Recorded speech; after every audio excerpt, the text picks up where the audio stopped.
Charlene Carruthers. Oh, yes.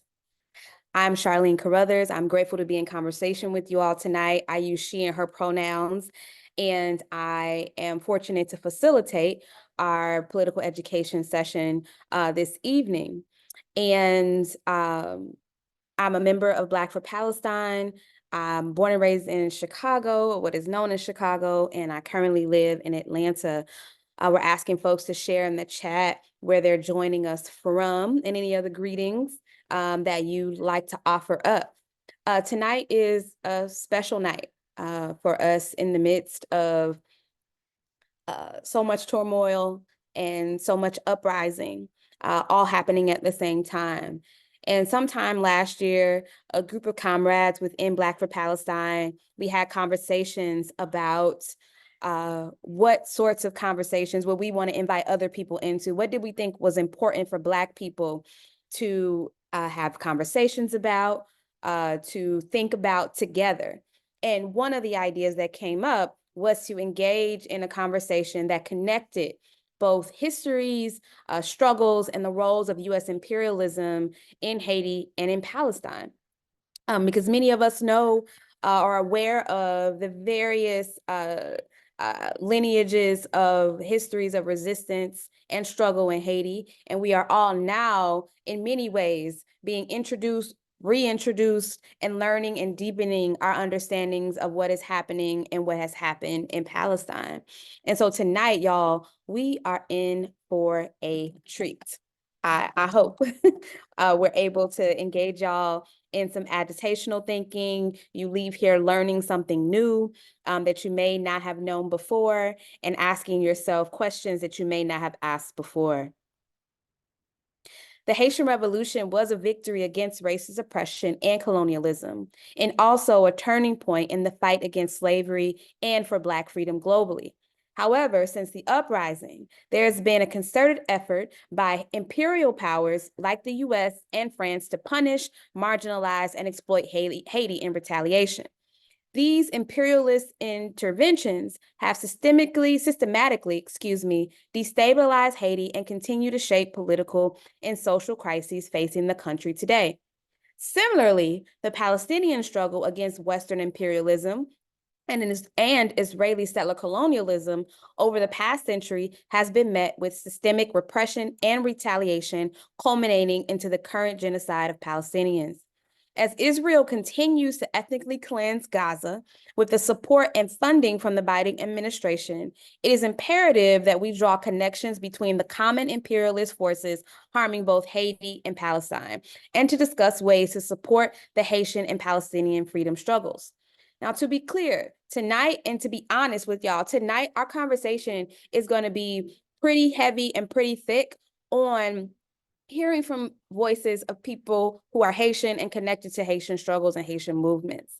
And people will also make connections to the various struggles that Palestinians are experiencing in Gaza, in the occupied territories of Palestine, and globally across the Palestinian diaspora.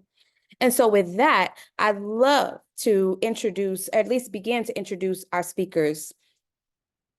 So with us tonight, we are going to begin with a wonderful performance by St. James Valsin. And let's get the rest of those slides. Yes, we're going to begin with St. James, and then we're going to continue with some knowledge being dropped by Dr. Jemima Pierre, followed by Dr. Mamyrah Dougé-Prosper. I need to drink some water. My mouth is dry, y'all. And then followed by Obden Mondésir. So that's what we have coming up for us tonight.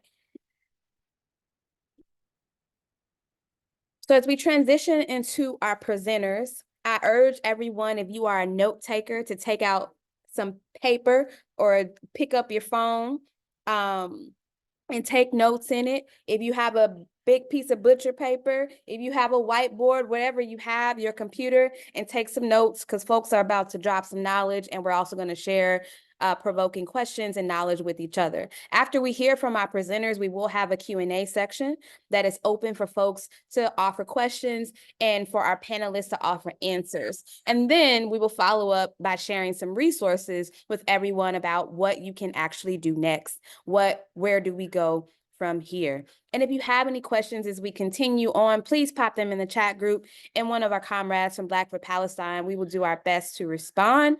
And of course, this is going to be recorded. It is recording, and it will be shared out after we conclude this. So I'm gonna stop talking and I'm gonna hand over to you, St. James. All right. Peace and blessings, y'all. Can y'all hear me? Cool. How y'all doing? First off, feeling blessed and honored to be here. I knew about this event for a while, but just a couple of days ago, somebody hit me up and said, hey, would you like to be on here and present a piece?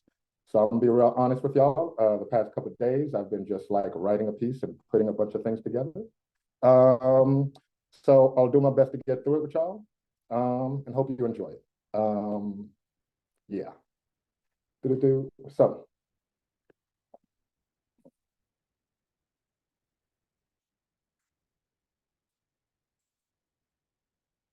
I want to say something you probably never heard before. Whoa. Did I do that?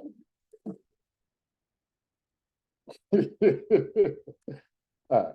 So, technical difficulty. Once again, let me get back on.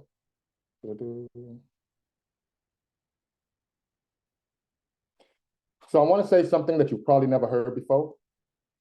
October 7th is a direct descendant of 1804.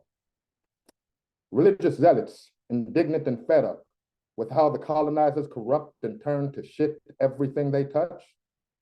This is what happens when oppressed people have had enough. Jomo Kenyatta said as much. When we had the land, they came with guns and Bible in hand. They taught us how to pray with our eyes closed. We opened them, and lo and behold, they had the land and we had the Bible. So you know what? If you condemn this, then you got to condemn that, because Palestinians fighting back ain't no different than the rebellions of enslaved blacks. We say, let freedom ring, or niggas gonna let that chopper sing.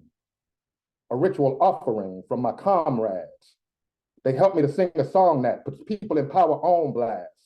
The evil of these cowards won't last, as we light the match that burns to damnation. Masses ass and turns to plantations. From battle torn to the first Black Republic born. See, it all happened at Bouakaïman, where runaway slaves and indigenous strays dance under the reflected sun. Moonlight consumed the night as rage consumed the enslaved. In a land where knowledge was punishable by death, a man broke free from his chains and taught himself how to read and gained what he needed to help lead his people. He said we must throw away the image of the white God, which makes sense because, you know, how can a white God save us from white man's oppression? We call him Boukman, the bookman who danced with the Mambo queen Fatima. They gave birth to a fearless spirit of resistance that transcended time and space. That same spirit told Harriet Tubman to shoot a cracker in the face. That same spirit gave John Brown his faith. That same spirit told Nat Turner to go get them burners about that place. That same spirit was in the blood of all the Black Panthers. And best believe that same spirit was running free on October 7th too. Oh.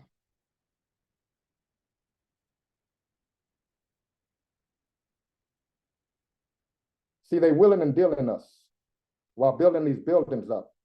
They killing the feelings of love, instilling the children, so fuck these developments. Reminiscent of colonial settlements. What's for the betterment of one ain't good for the rest of them, so I connect with them. Because ever since they've been arresting my next of kin and threatening everything that we would represent, it's evident only way that we gonna ever win, let the heaven-sent hellfire spark a rebellion. From my heart I be telling them, never forgetting that sometimes in the project dwellings, the only hope and joy we find is in the peddling, dope boys on the grind, so much noise from 9s, 45s, and armor lights. See, this is a battle for the soul of Black folks.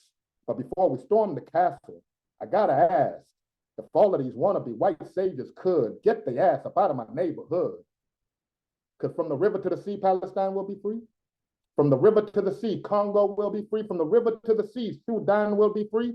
From the river to the sea, Haiti will be free. And from the river to the sea, all my niggas will be free. Thank you. From the river to the sea. All my niggas will be free. All the, I mean, that's a way to put it. Thank you so much. Let's show some love to St. James for his offering, and just added a whole new part. And y'all know people finna be in the streets using that as a chant now. Because go do it. That's what's about to happen. And I'm so glad that you mentioned when you mentioned Congo and Sudan. I'm going to add Tigray into the conversation as well, because a lot of people said at the beginning of this, or I shouldn't say the beginning, a lot of people were saying since October 7th, why are we not talking about this? Why aren't we talking about Haiti? Why aren't we talking about the Democratic Republic of Congo? Why aren't we talking about Tigray? Why aren't we talking about Sudan? And y'all, this is a part of our work to say, yes, and let's make these connections. And so we are going to continue to make those connections tonight with our first speaker, Dr. Jemima Pierre, who is a professor at the Social Justice Institute at the University of British Columbia in Vancouver. She is simultaneously a research associate at the inaugural Center for the Study of Race, Gender, and Class at the University of Johannesburg in South Africa. She is also one of the co-coordinators of the Haiti/America's team for the Black Alliance for Peace. Dr. Pierre was born in Guillemont, Haiti, and raised in Miami, Florida. Please join me in welcoming Dr. Pierre. Hi, everyone. It's so good to be here. I'd like to first start by acknowledging, and I'd like to first start by thanking the organizers for having me present here to be part of this conversation. I'm honored to be part of this very important conversation. I'd also like to acknowledge the ongoing genocide that is happening right now, especially this morning after the massacre that what they're calling the Flower Massacre happening in Gaza, with the Zionist terrorist entity bombarding kids and people. I'd like to also have a thought for the Sudan, what's going on in the Sudan and the Congo, and then U.S. imperialism pushing against, the self-determination of the new governments in West Africa that are fighting against U.S. imperialism. And with that, I'll talk about, I have my comments today will be short and brief, and hopefully we can talk more during the question and answer session. Okay, exactly 20 years ago today, in the early morning of February 29th, 2004, officials from the U.S. Embassy, accompanied by heavily armed U.S. Marines, came to the home of President Jean-Bertrand Aristide and ordered the democratically elected Haitian president and his family into a car for a ride to the Toussaint Louverture International Airport. The Aristide family and a close aide were directed onto an unmarked U.S. jet, and the president was flown out of Haiti and away from power. This would be 200 years and 26 days after the defiant founding of the Republic of Haiti, but also 88 years and 7 months since the last formal U.S. occupation of the country. The ouster of this leader, whose policies, however mixed, angered a small, predominantly light-skinned elite who controlled the economy, marked the peak of a destabilization campaign led by the U.S. over the 4 years he was in power. This campaign included military and paramilitary training and interventions, initiatives to create a compliant civil society, and an aid embargo aimed at crippling Haiti's economy. Thus, a year earlier, in 2003, France, Canada, and the US hatched a plot during the meetings to overthrow Haiti's government. Dubbed the Ottawa Initiative, the objective of the meeting was to decide the future of Haiti. There were no Haitian government officials attending this meeting on the future of Haiti. So I'm arguing that the 2004 coup d'etat, which was enabled and funded by US, France, and Canada, has been one of the most consequential events, not only for Haiti, but also for regional and global politics in terms of US foreign policy aims.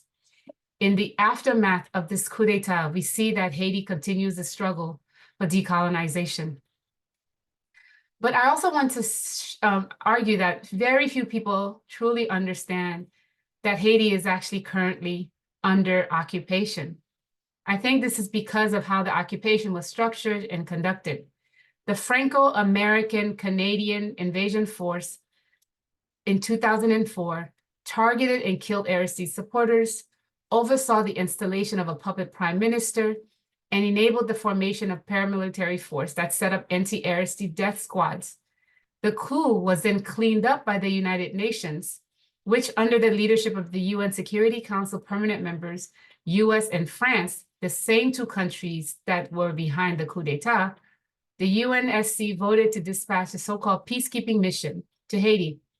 The mission was deployed under a Chapter 7 mandate that allowed foreign soldiers to use full force by air, sea, and land against the population. The UN would take over from the US and Canadian forces that landed on February 2009 that landed that same night. The UN took over from the forces and established the MINUSTA, which is the French acronym for the Stabilization Mission in Haiti. And this was for military occupation under the guise of establishing peace and security. The occupation was solidified through the creation and operationalization of the core group. The core group, as you all know by now, is an unelected group of foreigners from Brazil, Canada, France, Spain, the US, Germany, which appoints itself as arbiters of Haitian politics. The core group occupation is a source of the country's current predicament.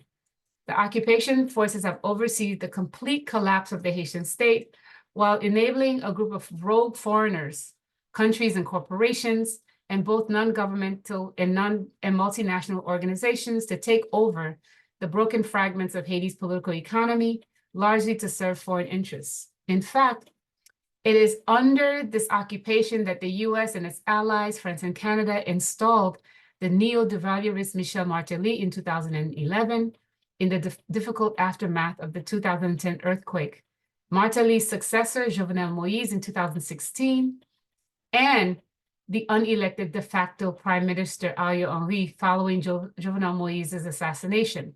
Ariel Henry, it must be noted, was put in power by the US and the core group through a tweet. So under the core group occupation, life for the average Haitian has deteriorated. Yet we must also be clear, Haitian people have not taken occupation lightly. One of the most underreported aspects of the current crisis is the continuous protest of the Haitian people against self-determination and against occupation. The people protested in the hundreds of thousands in 2004 following the removal of Aristide by the US, France, and Canada. They protested the imposition of another illegitimate president, Jovenel Moïse, in 2015, 2016. They protested the corruption of the US-imposed political party of Martelly and Moïse, PHTK, in 2018, 2019. And they've been protesting the current unelected and de facto president and US-installed Prime Minister Ariel Henry. So for more than 2 years now, to go against these protests, the US has been pushing for a buildup of the military presence in Haiti to protect this puppet government of the unelected and unpopular government. It wants to protect this government in order to continue control of Haiti. And in Haiti, Haiti's puppet governments have served the US well. For example, it is Ariel Henry who enforced the IMF-backed removal of fuel subsidies for the people, which the US had been trying to do for years. Now the US needs to maintain control of Haiti as the country is strategically important for its geopolitical aims, the further militarization of the Caribbean and Latin American region in preparation for its confrontation with China. Yet the US is not willing to put its own boots on the ground, turning instead first to Canada, then Brazil, then CELAC, Latin American and Caribbean countries, all of whom were reluctant to lead the mission, even if they supported the call for military intervention. The The Kenyan government under William Ruto leapt at the opportunity to lead the intervention, bought off by a bag of silver and an approving pat on its neoliberal head. Haiti will not be invaded by the US, but with the blackface of Kenya and CARICOM countries. Now, have citizens of Kenya and CARICOM countries asked their governments why the US, Canada, and France won't send their own soldiers to invade Haiti this time? Have citizens of these countries considered that the unelected de facto Prime Minister Ariel Henry has no legal grounds to call for foreign invasion of Haiti?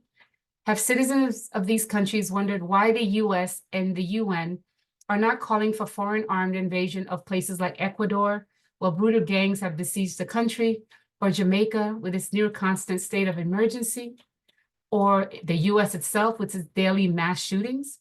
Have citizens of these countries wondered why the US and UN are not calling for foreign armed invasion of Israel as it is committing genocide?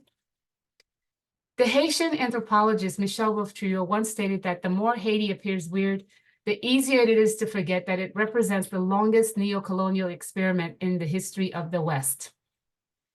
US imperialism in Haiti is not informal. It is an outright and concrete political and economic and cultural occupation akin to the first occupation in 1915.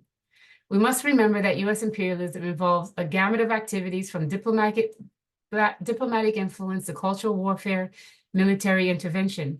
It depends on a wide range of institutions and actors and a diverse set of strategies, including the US State Department, the Central Intelligence Agency, the US Information Agency, USAID, which effectively determines how the occupied states' funds are to be distributed, funding accepted NGOs and local controlled opposition youth groups, as well as US and Western media, which often serve as mouthpieces for the ruling class, preparing the cultural ground for the outside world to accept whatever actions are planned for those under occupation. Local and Western-based churches and missionaries, and most importantly, the neighboring neo-colonial governments.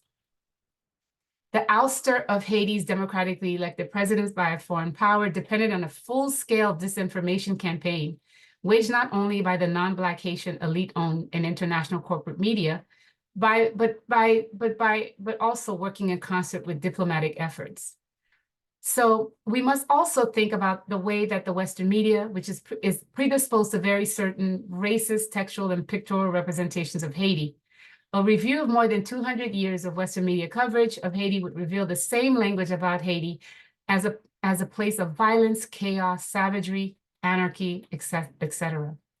All of these together, these imperialist machinations, work to ensure the international community accept the regime change and occupation as necessary. But the occupation that what I'm arguing is that the occupation of Haiti that began in 2004 and that continues should be considered the most successful exercise of neo-imperial sabotage. The US, France, and Canada were able to remove a democratically elected and popular president, bypass the country's constitution, and over the past 20 years, install prime ministers and presidents while overseeing the complete dismantling of the Haitian state, where there is no longer one elected official. This was all done with the support of the world. Perhaps this is the most shocking aspect of the coup of 2004. Today, most people in the world do not understand that Haiti is under colonial occupation. But acknowledging that Haiti is under imperial occupation prompts not only a radical reorientation of our analysis of the work we need to do, but also a rethinking of the methods we use to talk about Haiti, as well as our extension of solidarity. Haiti's predicament is a colonial one, and its people's calls are for self-determination, for decolonization. And this is where I see one of the main connections with the struggle for self-determination with Palestine. We are in a fight to destroy white supremacist imperialism. We are in a fight to create a new world where the real gangsters, the Western governments, are taken down. The struggle continues. Thank you. Thank you. Jemima, I hope you see all the love that people are leaving. All the icons or emojis. My goodness. Yes, some people didn't know that Haiti was currently under occupation. This is already a success because people are learning things that they did not know. I'm definitely learning things that I did not know. And as Dr. Pierre noted, the Haitian people have not just taken the occupation lightly or without response or without organizing.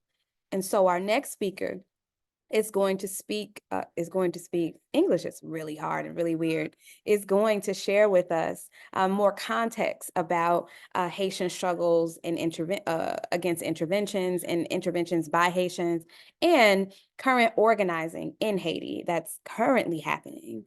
So Dr. Mamyrah Dougé-Prosper is an assistant professor of global and international studies at the University of California, Irvine. She is also the director of the Center for Truth and Racial Healing at UCI. Dougé-Prosper's work generally focuses on Black social movements. More specifically, her research centers around protest movements in 21st century Haiti. It did not end in 1804, y'all. The work didn't end then. Prosper has published in political magazines such as Left East, as well as academic journals such as Women's Studies Quarterly and International Studies Review. She is completing her first manuscript titled Development Arrested in Occupied Haiti, Social Movements and the Gangster State. Dougé-Prosper is also the international coordinator for community movement builders and is the co-host of the WBAI Pacifica in New York City radio show, Haiti, Our Revolution Continues. I hand it over to you, Mamyrah. All right, thank you. I will be talking about current mobilizations on the ground, but before I do that, I wanted to share with folks some of the ways that people on the ground have pushed my thinking and putting Haiti and Palestine in conversation.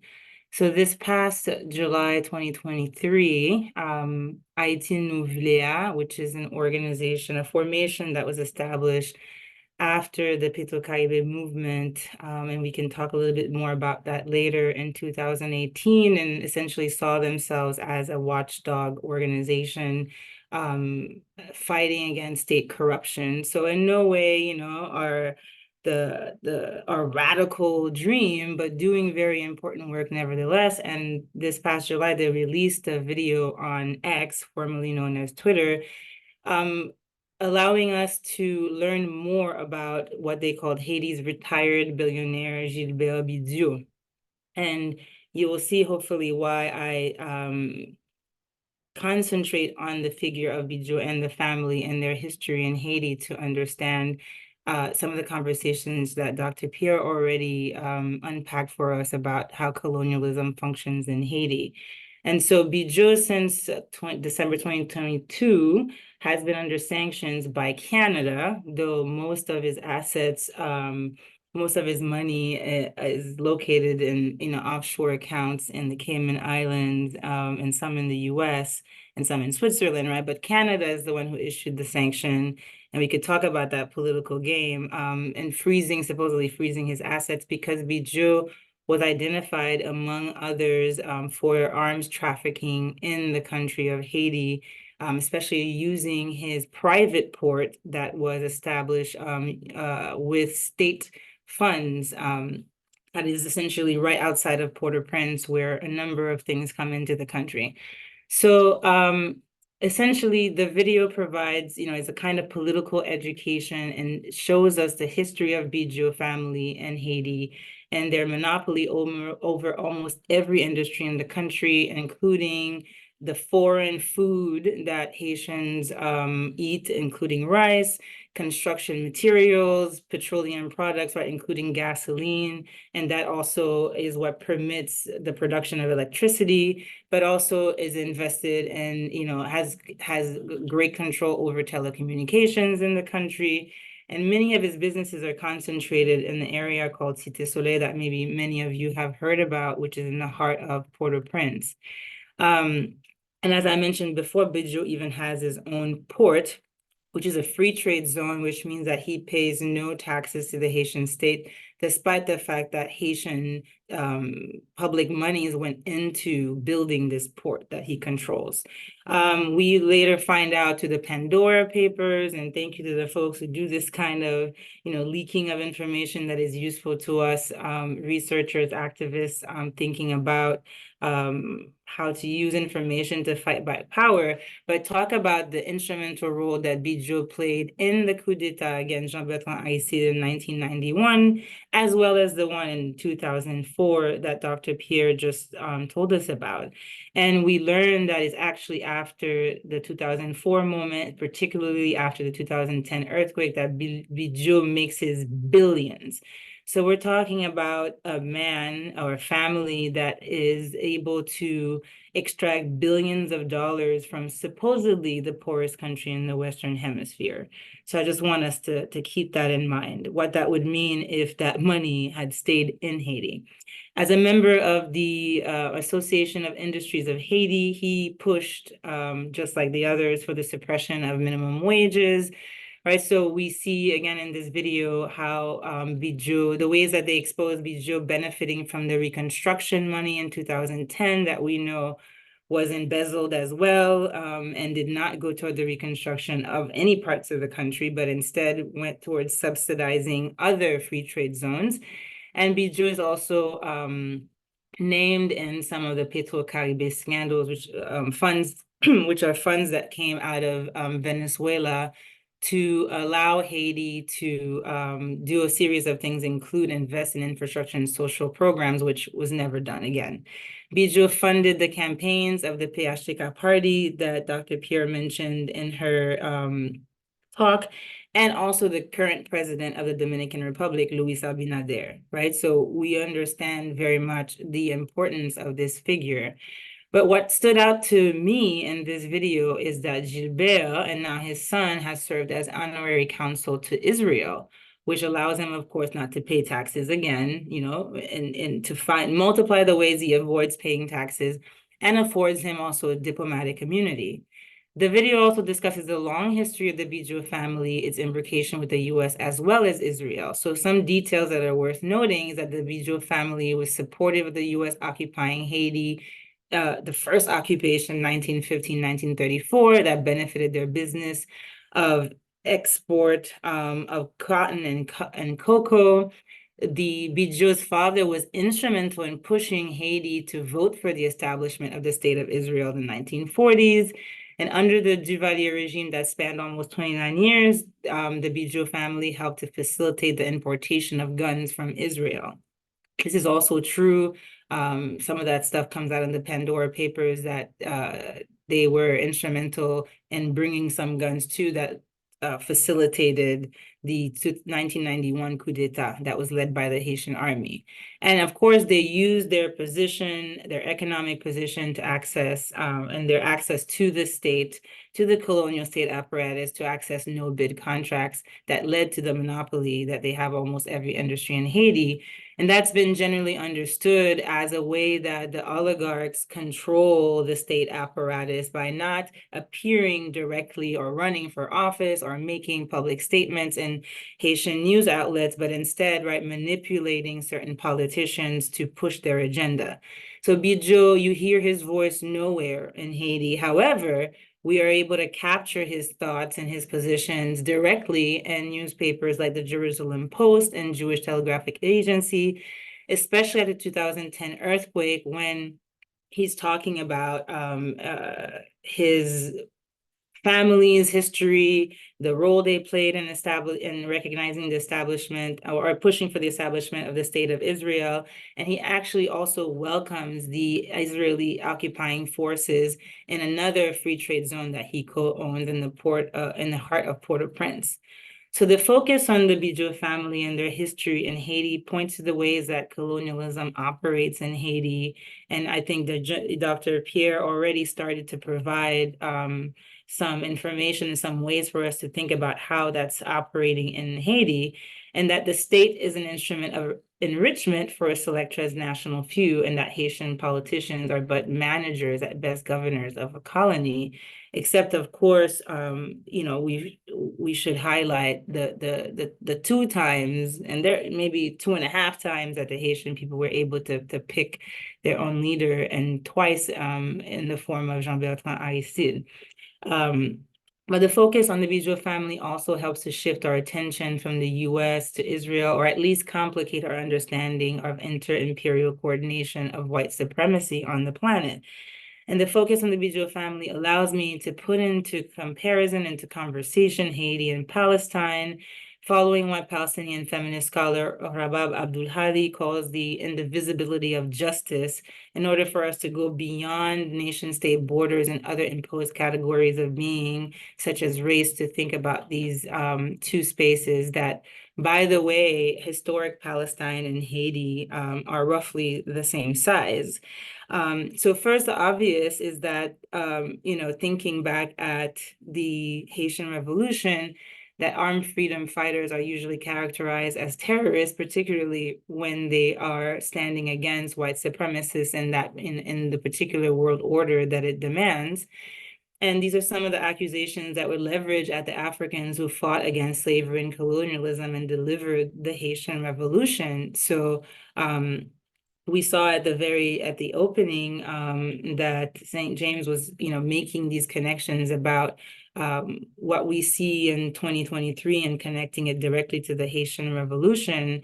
And I will say also that the Haitian revolutionary process also speaks to me in thinking about Palestine, because if we think about the ways that Israel uses the language that Palestine never existed, right, to be able to claim that this is a made-up concept, right? That this was some of the same ways that folks accused, or rather tried to undermine, the project of nation making that these Africans put together, and reclaiming a space that they had not originally been in. Of course, the conditions in Palestine are slightly different, but just challenging the ways in which the myth of European nation making tries to still exit out the different ways that those of us in the colonized world attempt at nation building. I think the other way too that Haiti and Palestine have come into greater conversation for me is that since 2018, a lot of social movement activists have been calling Port-au-Prince and the capital of Haiti an open air prison, and not necessarily even connecting it to Gaza. But for me, I'm seeing, right, the parallels and the language that's being used. And since 2023, a lot of these social movement activists, militants, have been naming the gang violence in Port-au-Prince, especially, as genocide.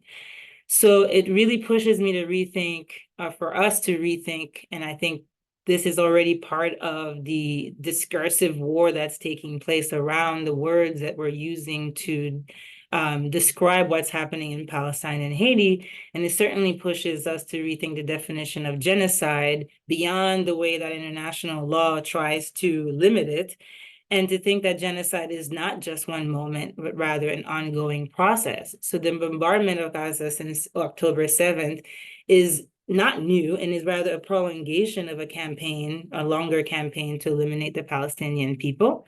Similarly, right, the Haitian people have been experiencing direct violence for a very long time, but I will specifically say, right, since this 2004 moment that we are marking as very important in the shift in what's happening in Haiti, direct violence from these foreign military occupiers, the MINUSTA, and now from the military gangs, right? The numbers in Haiti are not as explosive as what we're seeing today in Gaza. But even thinking about the numbers that are available, I'll just share a few with you. In 2022, more than 1,500 people were massacred, hundreds of girls and women collectively raped, and over 1,000 people kidnapped for ransom. And according to some human rights defenders in Haiti, between 2018 and the mid-2021, there were 13 massacres, 487 people murdered, 129 kidnappings, 33 collective rapes, and 679 children who became orphans. And so this is, again, you know, some of these numbers may not be as revolting as what we're seeing coming out of Palestine right now, but thinking about a place like Haiti where there isn't a sort of declared war, that these are the numbers that we are able to even record in terms of direct impact from gang violence.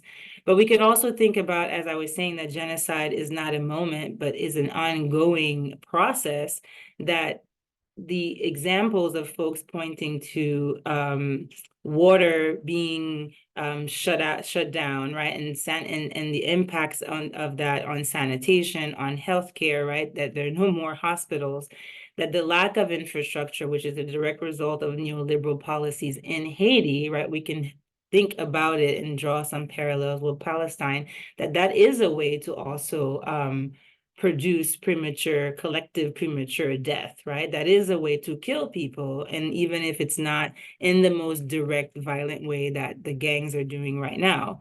And of course, our definition should come to be broad enough to also include some thinking, especially in the case of Haiti, about the function of rape and collective rape as well. So I'm not even sure where I am on time, but I'll say this last point, because often people ask the question, well, you know, the gangs are also Haitian, right? They are also coming from the exploited masses. And then how come they're turning their guns against other Haitians? And how can we see the hand of white supremacy at work?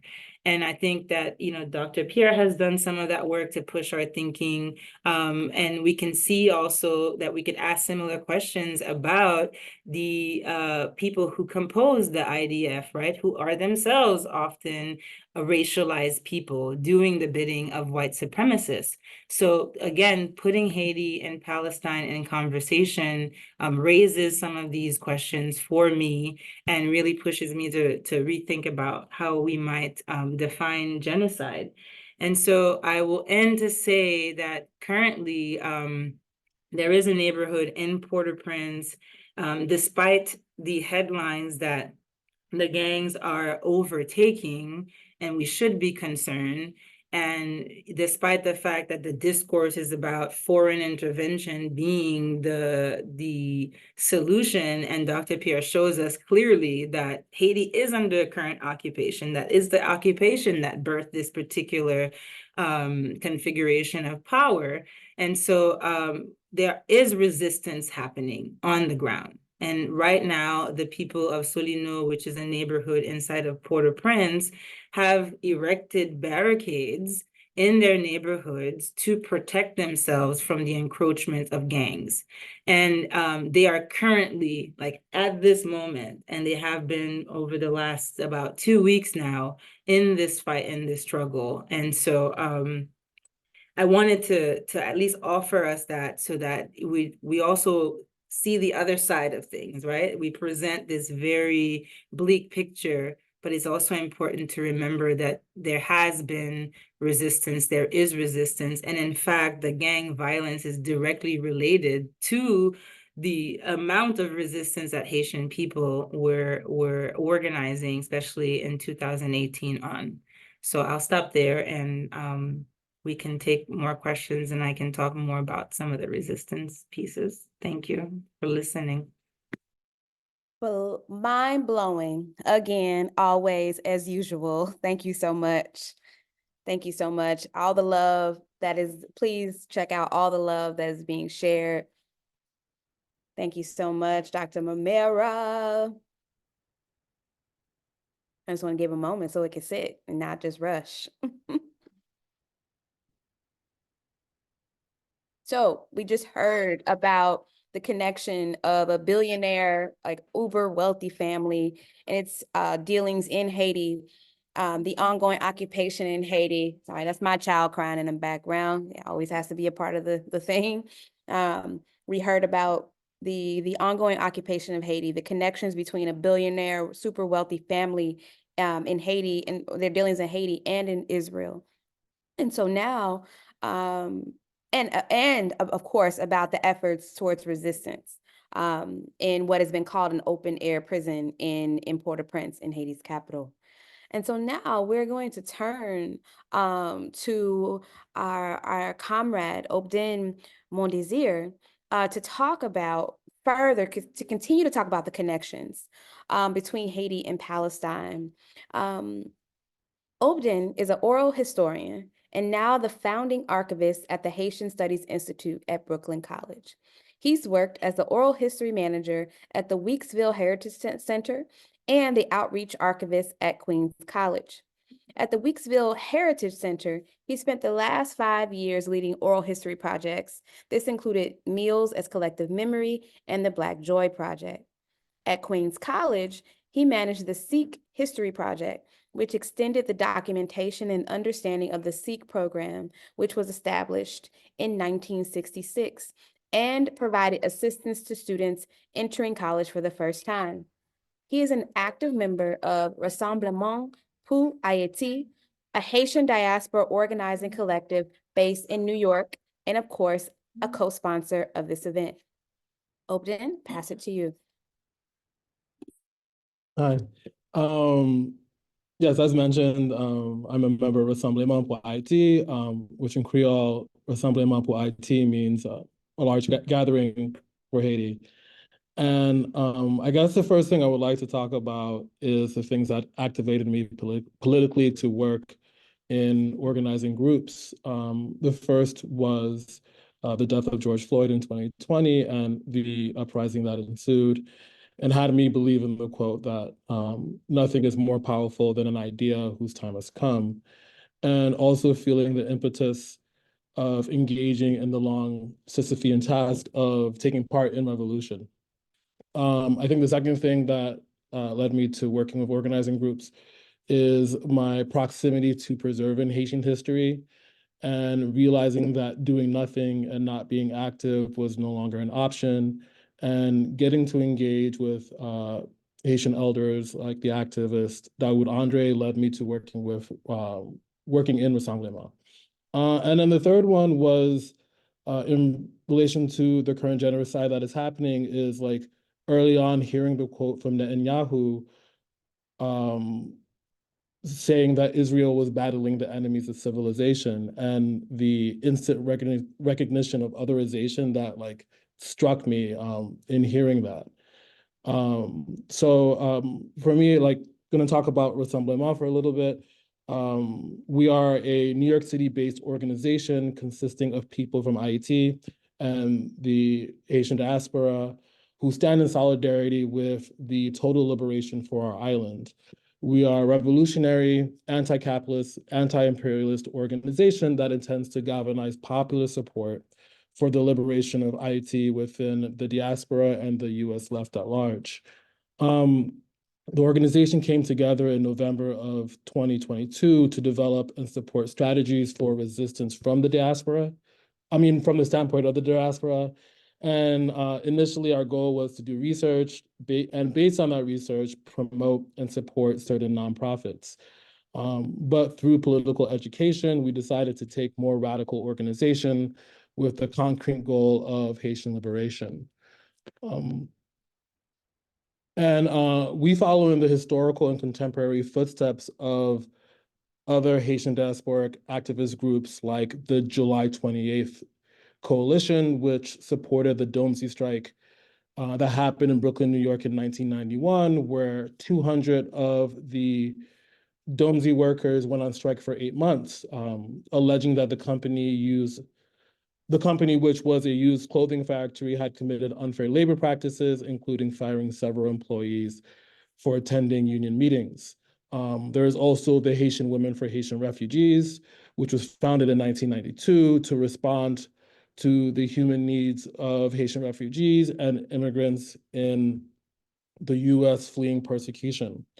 And the third group is Komakoda, which is the Committee to Mobilize Against Dictatorship in Haiti, who have been protesting the involvement of the US and the Clintons in Haitian affairs, and most recently protested the appointment of Hillary Clinton at Columbia University as a professor, and also the planned intervention of the Kenyan police.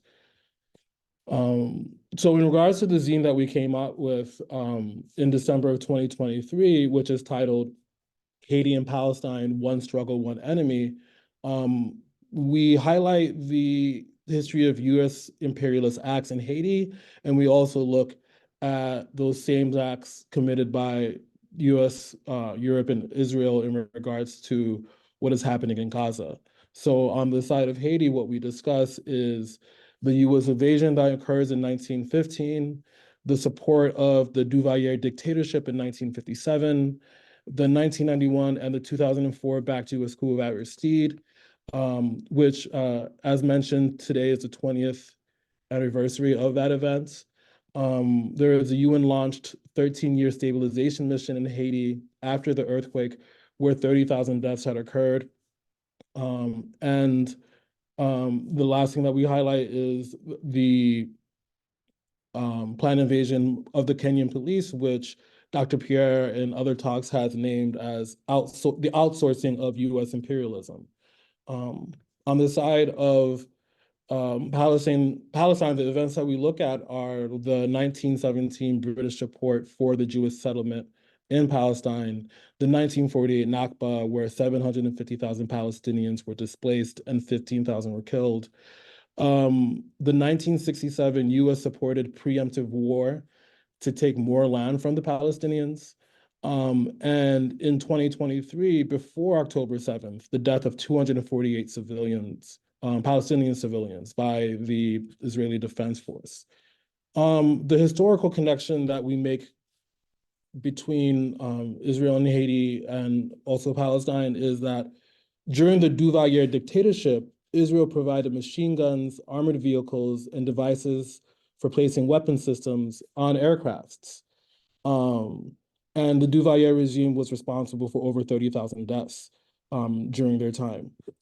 The kinship that our collective has, or believes we has with the Palestinian people, is rooted in our guiding principle of international solidarity. The recognition that the oppression and violence that they are grappling with is similar to the oppression and violence that we are grappling with.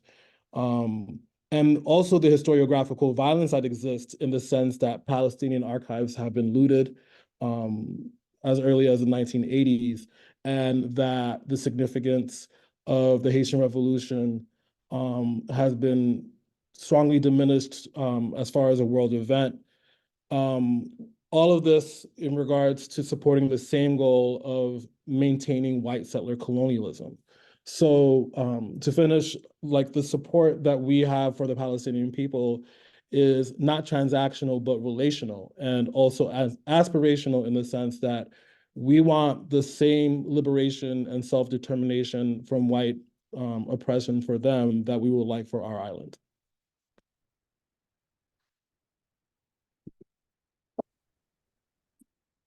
Yes, nothing short but liberation.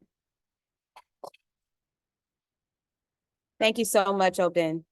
Thank you so much. We have people trying to join Rassemblement Haiti. So please share if there are ways for people to join the organization.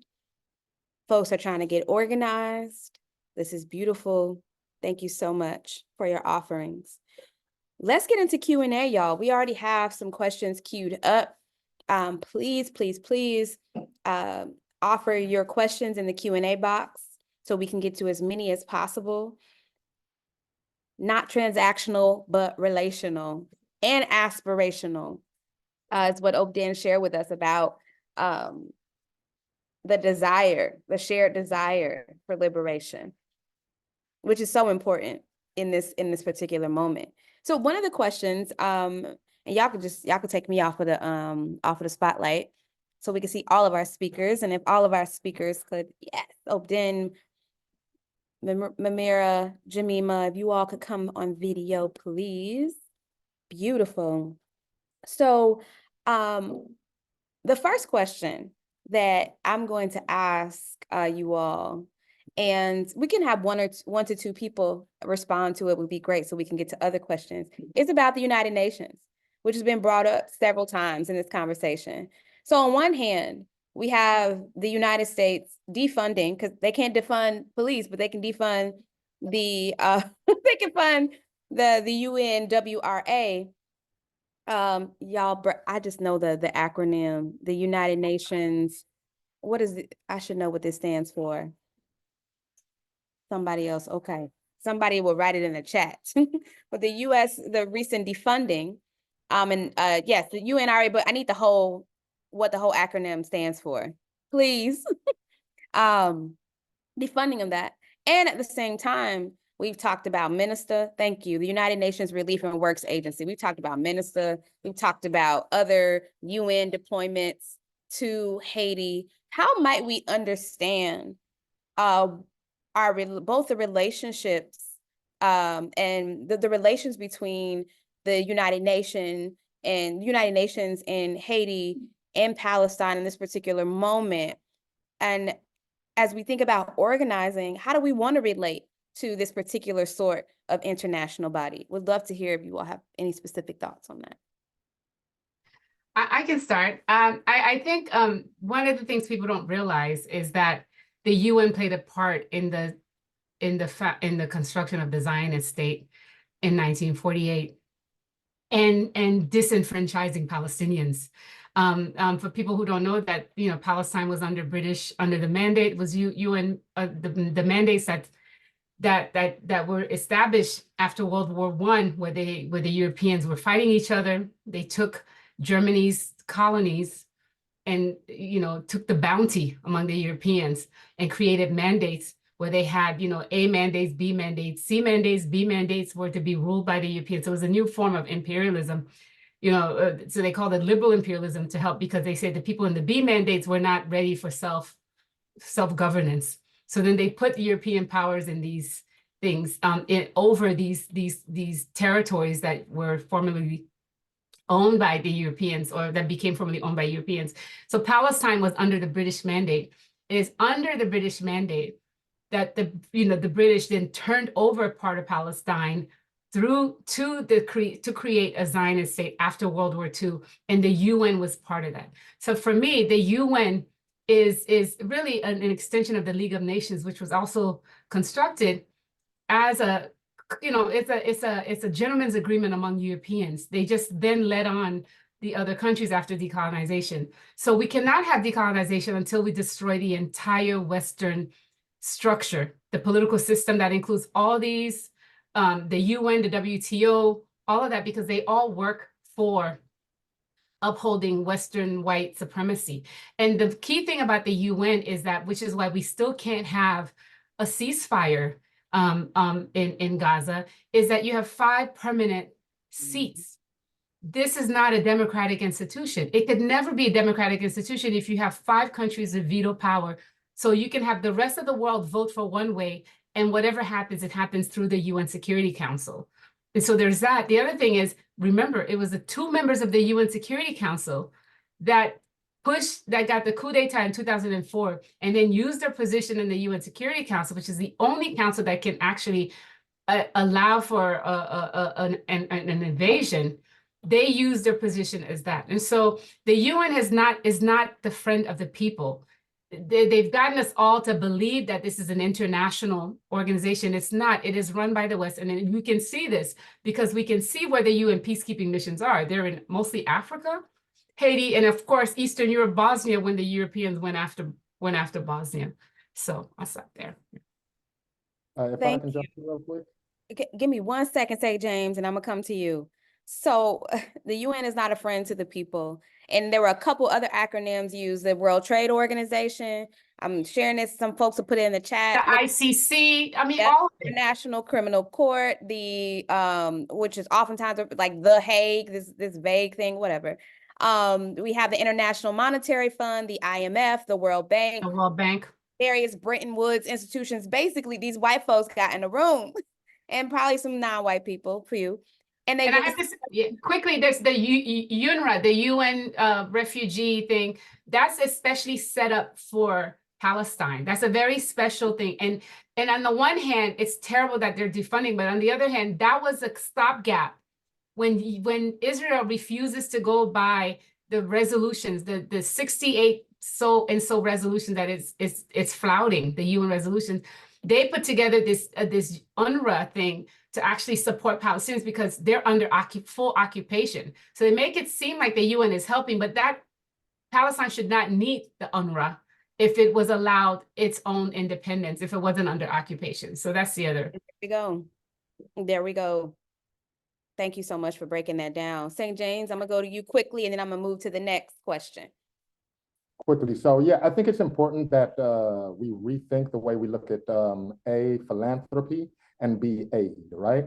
On the point of philanthropy, I remember reading something about Bill Gates 20, 30 years ago, said he'd stop taking the salary and give all his money to philanthropy, and he's 2 or 3 times richer today than he was way back then. So philanthropy is just a way for rich people to get richer and tax havens and shit like that, right? Now, let's rethink how we think about aid, and that's what UNRWA is, right? Aid and food and all these resources to Palestinians. Let's keep it real. Palestine ain't need no aid before 1948. That is fertile land. They had olive trees, they had all types of shit growing. Same in Haiti. Haiti has fertile land. In fact, that's why these colonizers wanted.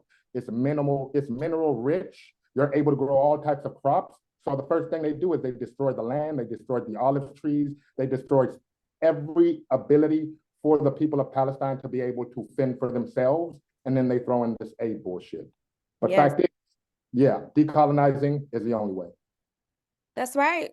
That's right. You only need aid, or in this world, in modernity, you need aid in the wake of these settler colonial and or colonial projects. We should always ask why the aid is there and why it's necessary. So our next question, y'all, takes us back to Haitian history that is oftentimes evoked.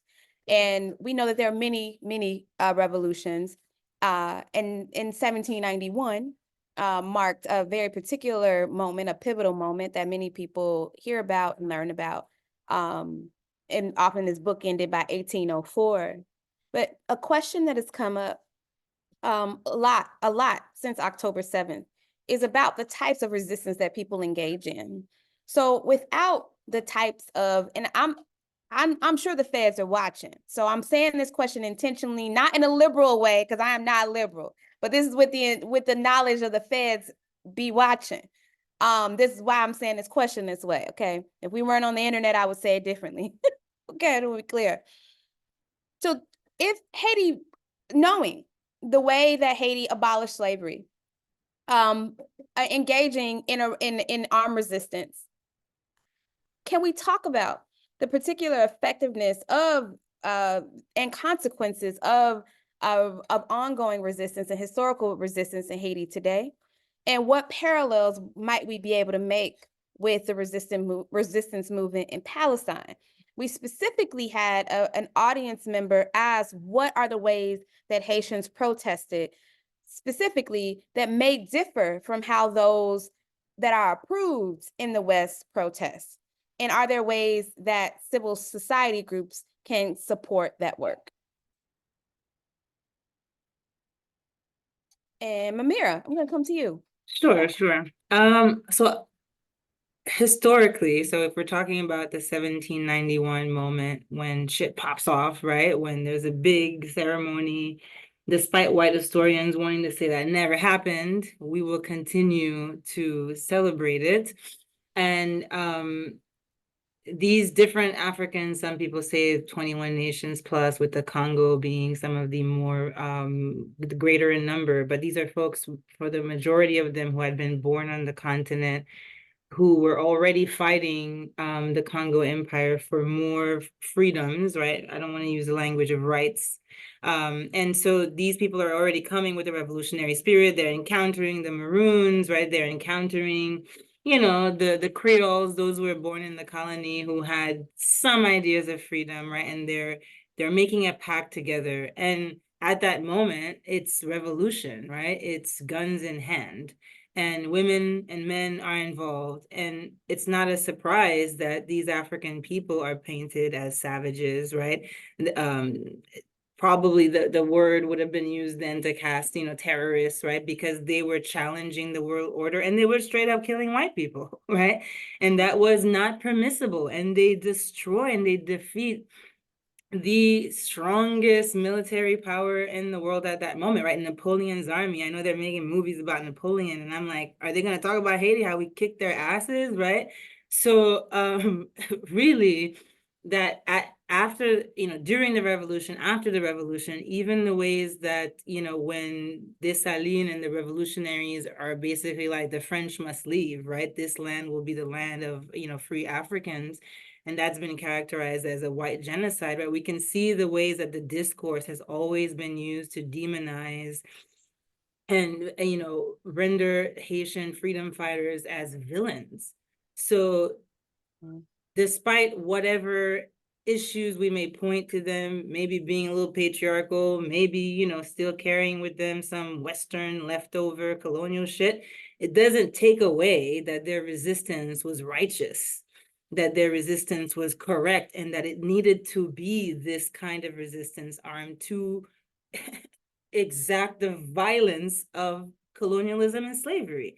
How can you tell people that who are being murdered and worked to the bone, right? We're talking about enslaved people didn't live more than 7 to 12 years, right, under this form of extreme slave violence, that they should not have the right to resist, and to resist in this way, right? That there's something different that we have to do, those of us, right, who are in the business of making language, to distinguish between violence and resistance. We can see also throughout Haitian history in the 19th century, the ways that peasant Haitians continued to resist the Creoles who continued to embrace the plantation economy. They are resisting, right, with machetes and with some of their, guns. We see when we come to the 20th century, when the US comes to occupy Haiti, the folks we call the Kako, they are resisting through armed struggle as well, right? They're not able to usher in another revolution, right? And they're also demonized, and they're, the leader, Charlene A's body is mutilated and carried around, right, to signal the defeat of the armed struggle. And this is also happening at the same time as, the Red Summers, where there are riots happening all over the United States targeting Black people, right? So just to draw some other parallels. In the 21st century, we're going to see, and it happens to under the US occupation, we start seeing Haitians taking on forms of protest that look a lot more like what we know today, right? Masses of people taking onto the street in forms of what we call nonviolent, disobedience. But, we've seen some classic images of Palestinians throwing rocks, right? Like Haitians are also known to throw some rocks, right, at, armed folks who come at them.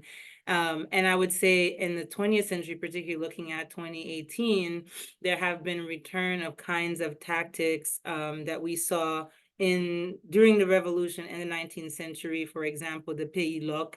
So people erecting barricades and to divide up the city strategically, right, to weaken much stronger armed forces. In this case, we're talking about the police. And in the case of Solino that I highlighted at the end of my presentation, right, they're erecting barricades against the gangs, right, the paramilitaries that we should really start calling them more clearly. So these are some of the Haitians today are using a lot of the ways that we protest here in the States, right? Sit-ins, mass mobilizations, and sometimes, what some of us tend to be uncomfortable with, right? Rioting, maybe we should call it more appropriately expropriation, right?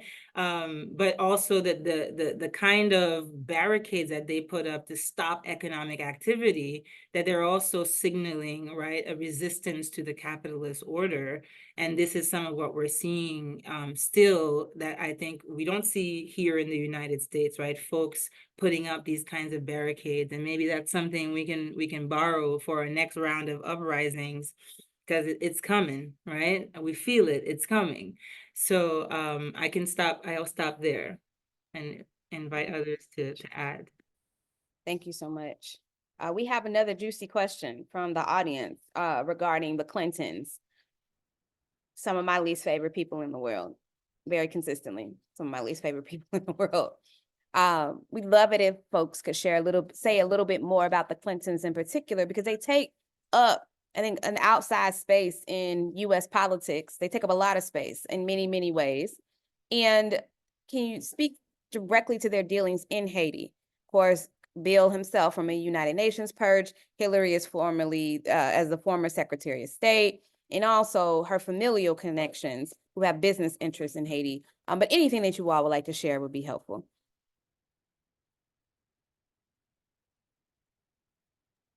I can quickly say the Clintons have a long history in Haiti. And there are two things I want to say about Bill Clinton. One of them, that he's the reason why, part of the reason why the rice industry in Haiti collapsed. And he, basically had, through the WTO and so on, basically remove all tariffs of imported rice to Haiti, forced the removal of tariffs, and then basically dumped rice so that his Arkansas farmers who were being subsidized by the government can dump their rice in Haiti, which killed the rice industry. Hillary Clinton, they're both very dubious. And so I'm not even going to talk about the earthquake aid and all that money that was stolen. But Hillary Clinton had a very key role in installing the PHTK government, the Divalierist government that is in power. So the WikiLeaks papers showed, and I have a copy, where during 2012, during the Arab Spring, Hillary Clinton flies to Haiti after the earthquake, right before, after the earthquake, and the US government was forcing Haiti to have elections in the fall of 2010, despite the fact that more than 1 million people were displaced, a lot of people were dead. And so the OAS, the US paid $29 million to force these elections because they wanted to control the outcome. The OAS is also another, Fidel Castro called it the Ministry of Colonies, the Organization of American States, right? They did this election. The first round, where two people made the number 1 and 2, is Milan Maniga and Jean Celestin, who was partially linked to Aristide and the previous government. Hillary Clinton flies to Haiti and threatens Preval, who was the sitting president then, that he would suffer the same fate as Aristide if he did not allow the changing of the ballot, the changing of the results, to put Martelly, who had come in 3rd place, on the ballot for these elections. This is how we get PHTK and Michel Martelly as president of Haiti. And the PHTK has been really responsible. To me, they're like the new Duvalierists, because Ariel Henry is also PHTK. And this is really what really took us down this path where we are, where there are no elected officials. There are gangs that are, sabotage, killing people on the ground, because Ariel Henry and them, they fund, it was under PHTK that you had the growth of these paramilitaries and these young people going into the poor neighborhoods. So that's Hillary Clinton's claim to fame to me in Haiti, because she was clearly responsible through the Obama administration as Obama's Secretary of State to do that to Haiti.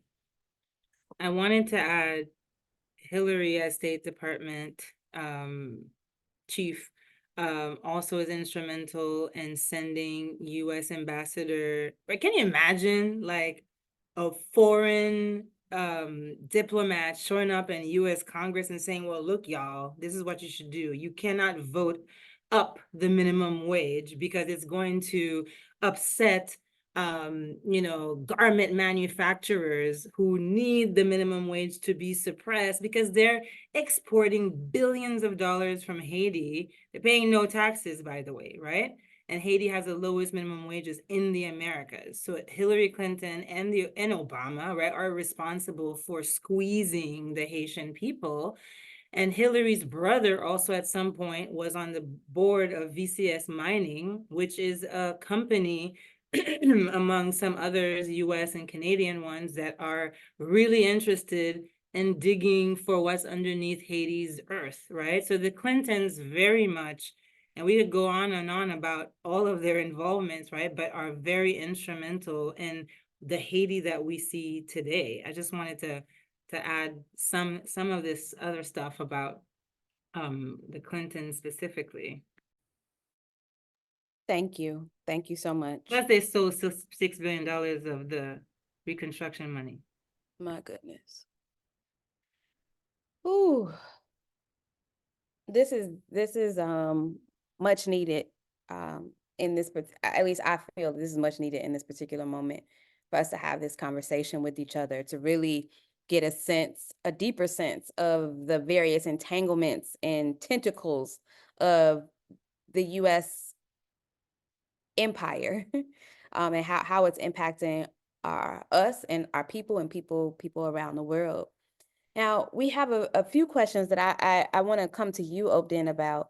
There's two things. One is we have a question. You mentioned, you talked about like the destruction of archives in Palestine, and then you gestured a little bit towards the destruction of the memory, the histories in Haiti. So I'd love if you could speak a little bit about the importance of archival work, and even if there's a particular story that might be helpful, and how should we consider and think about archiving either this moment or the work, the broader work that we're engaged in, or even just the things that we're witnessing right now. Why does documentation matter? Why does archival work matter for our liberation? Yeah, Dr. Pierre mentioned Michel Rouf-Trouillot with the quote of the more that Haiti seems weird, the more difficult it is to realize that it's one of the oldest neo-colonial projects. And Michel Rouf-Trouillot also has this formula of silences that exist when we tell stories, like historical stories, especially where power dynamics are involved. So like, you know, the way we talk about history is like it's always told by the victors, but like they're always told in a certain way. And the way that Trouillot describes this is that there are 4 ways that silences occur when you tell stories.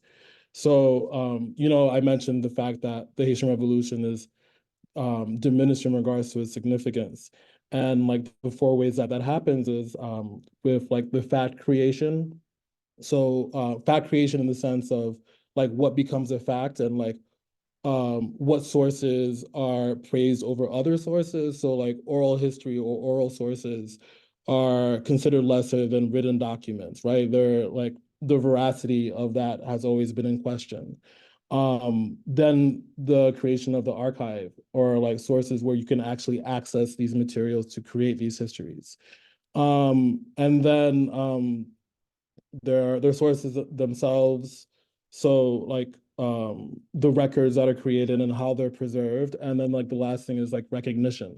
So like recognizing these moments further down the line in regards to like praising these moments. So we talk about Bois-Caïma and like some folks say, oh, it never happened, but like that is a way to diminish the significance of that. And like we talk about Christopher Columbus and that day as something that is incredibly important, right? So like the symbolism to all of it is incredibly important in regards to how stories are told and validated. So like in regards to archiving and preserving these stories and memories, one has to think about all the silences that are bundled and really providing counter histories or counter narratives to the mainstream stories that we do have.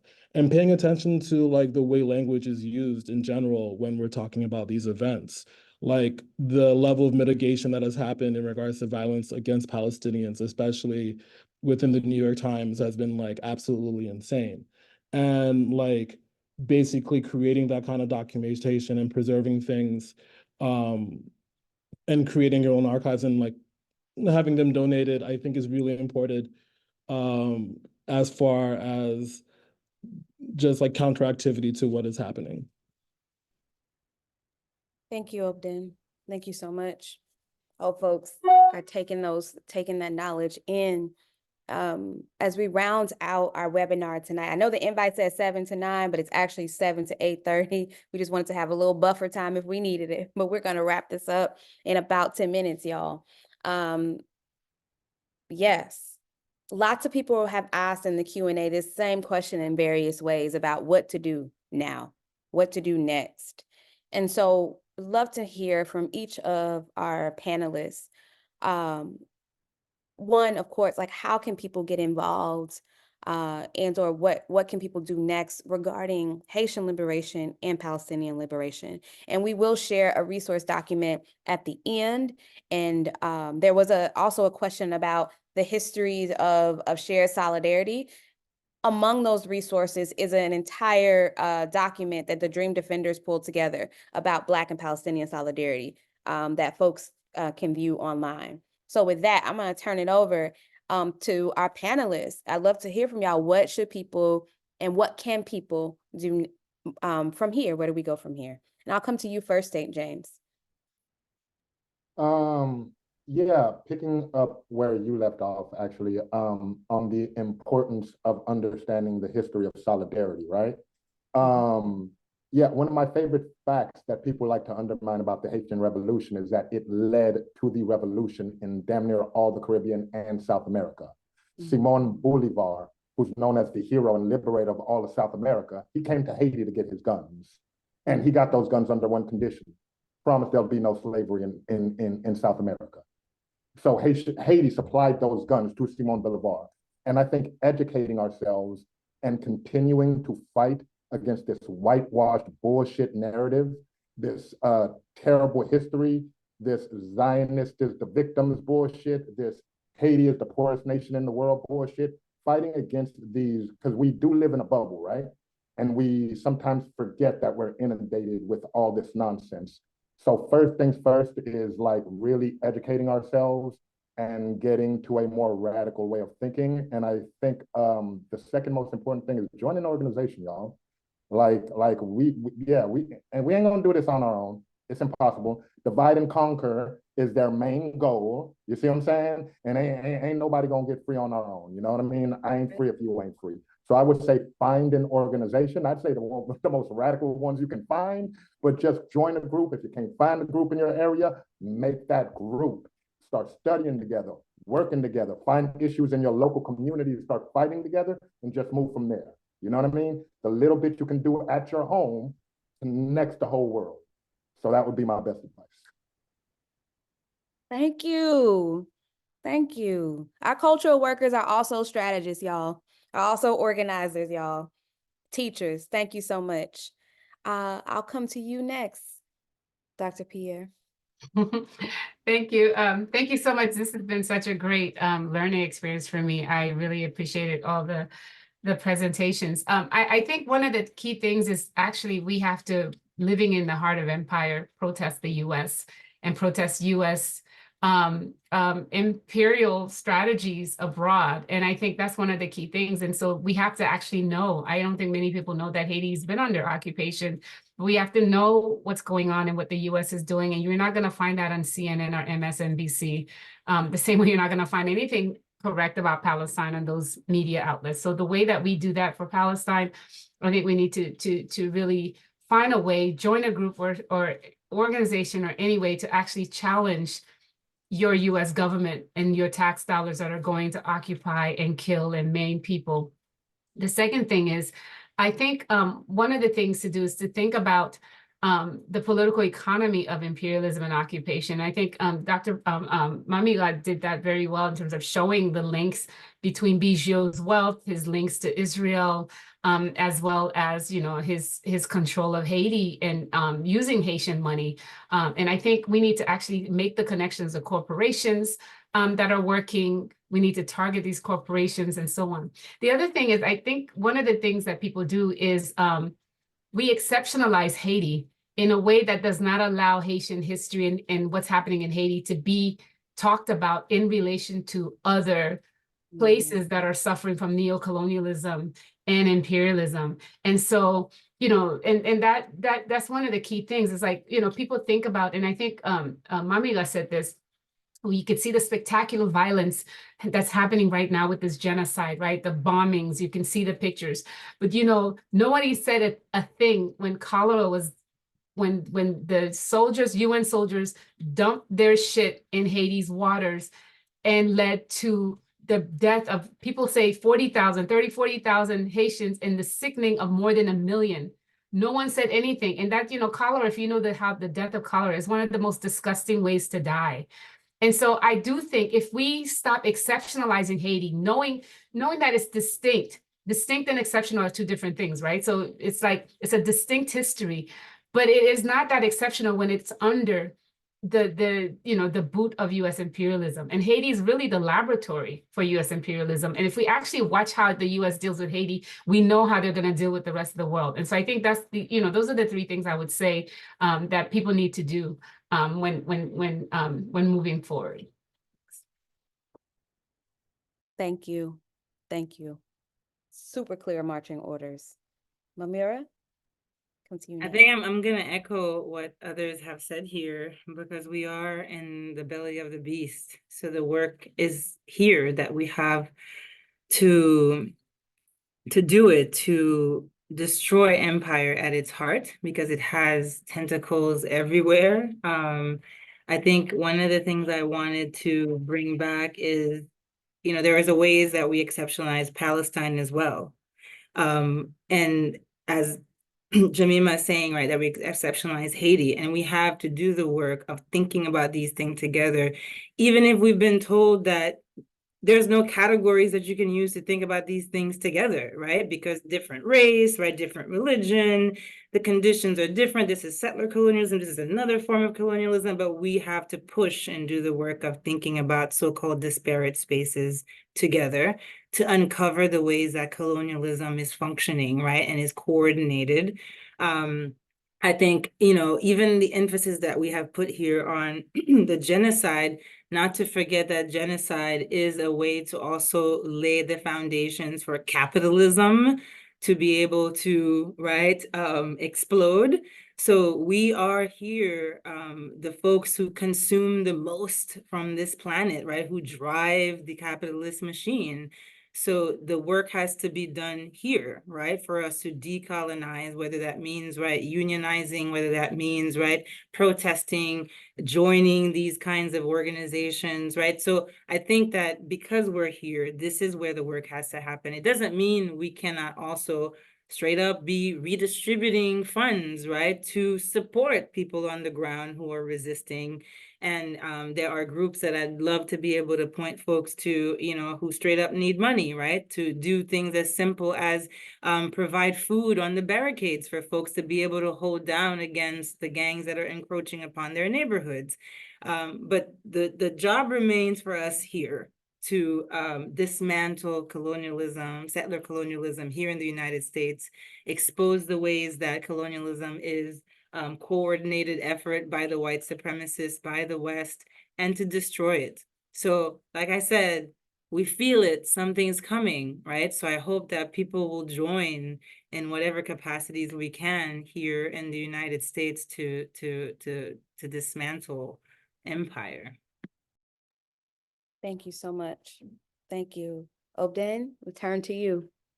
Yeah, I'm going to echo some of the thoughts in regards to suggesting that folks join a group, but also I think it's really important just to normalize political action, and like not only you yourself to join a group, but like invite family and friends and folks that you usually don't talk about politics with, and try to bring that up in regular conversation. I have family members where I go, it's like, oh, by the way, I know it's your birthday, but let's talk about Palestine real quick, right? Like, and like making it a casual, regular conversation, I think is incredibly important.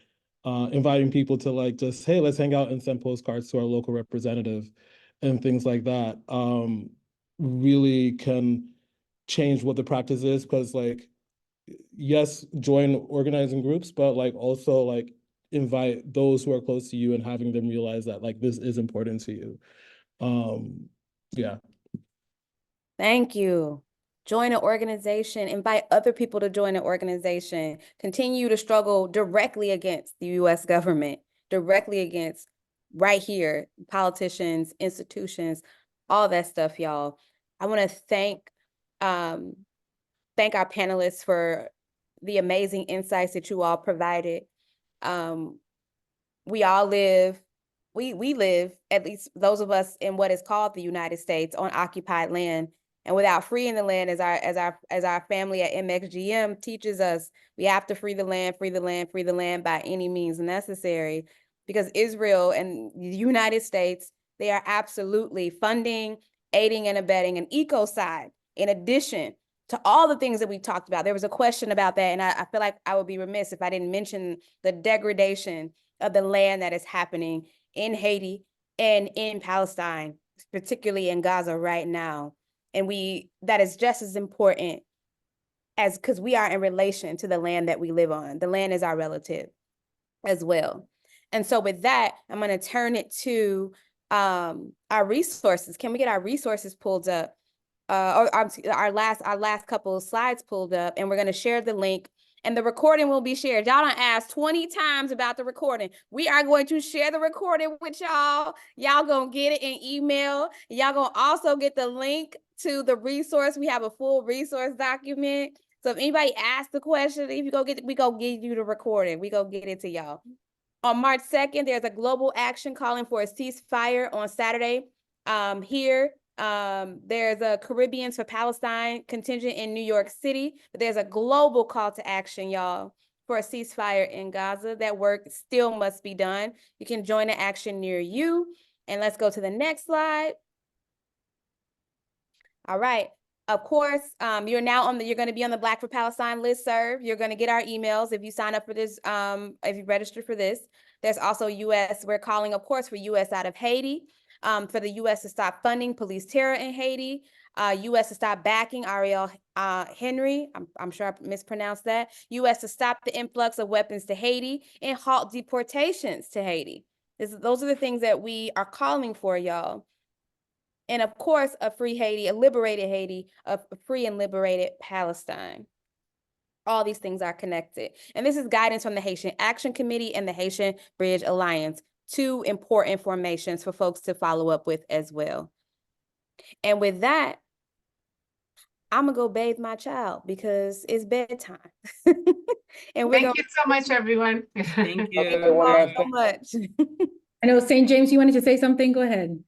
Yeah, I'd just be remiss, talking about joining an organization if I didn't give a quick shout out to the two organizations I'm part of. If y'all in South Florida, come through to the Freedom Lab, Black Collective, wonderful organization I'm with, and Black Men Build, another wonderful organization I'm with, building throughout the nation. So come see us if you're ever down in South Florida. Much love and blessings to y'all. Solidarity. Freedom Lab and Black Men Build. And Black Men Build is a national organization, y'all. So if you want to connect to Black Men Build outside of, and what was the last one? The Black Collective. The Black Collective. So if y'all are interested in a national organization, Black Men Build is one that you can check out as well. And we're just gonna close out with a video. Thanks y'all for joining us. Thank you. Thank you. Thank you.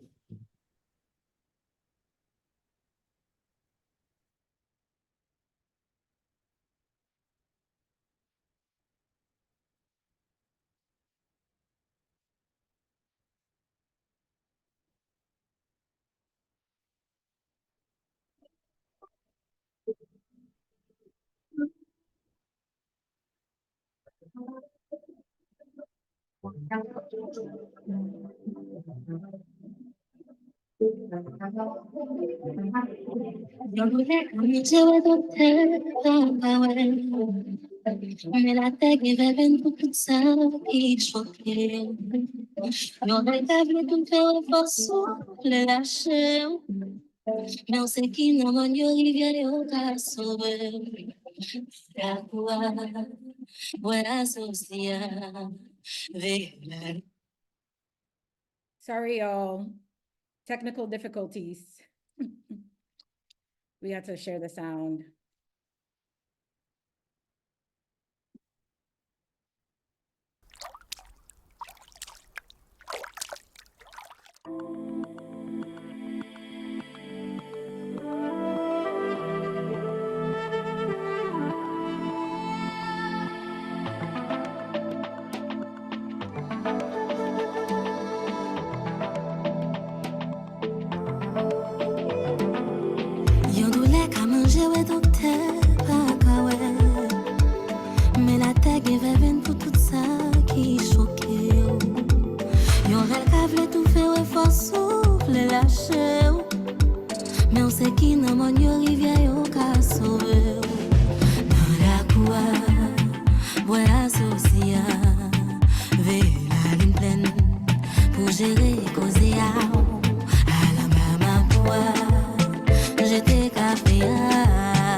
pour terri dans plaqué et la fois où plein tâche tout marqué colère mais l'autre bord rivière à consoler capelé quand l'homme écoute reggae tout ça pour faire géant non la cour ouais associé veille la ligne pleine pour gérer causer à l'embarras j'ai des cafés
Build millions of people online with Shopify's social